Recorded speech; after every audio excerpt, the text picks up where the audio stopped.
Öyle tahmin ediyorum ki bu başbakan olarak İstanbul'da gerçekleştirdiğimiz belki de son miting olacak. Şunu bilmenizi istiyorum değerli kardeşlerim. Bu yola İstanbul'dan sizlerle birlikte çıktık. Bu yola İstanbul'dan sizlerin hayır dualarıyla çıktık. Hep birlikte olduk.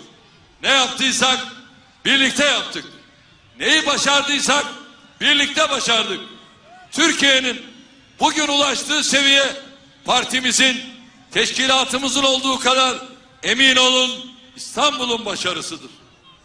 Bu kutlu şehir rehber olmasaydı, ilham vermeseydi, bize dualarını göndermeseydi, biliyorum ki bu kadar eser vücuda gelmezdi.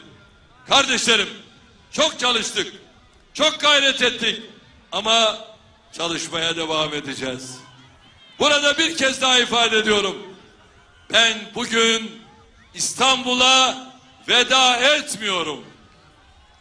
Ben bugün sizlere veda etmiyorum. Allah takdir ederse doğduğum bu şehirde, bugünlere kadar teneffüs ettiğim bu şehirde vefat etmek, hiç olmazsa bu şehre defnedilmek benim en büyük arzum, en büyük vasiyetimdir. İnşallah son nefesime kadar milletimle, yol arkadaşlarımla, en çok da İstanbul'da olmayı sürdüreceğim. Biz nereye geldiğinden daha ziyade nereden geldiğini önemseyen bir kültürün mensuplarıyız. Sizin karşınızda milletvekili değil,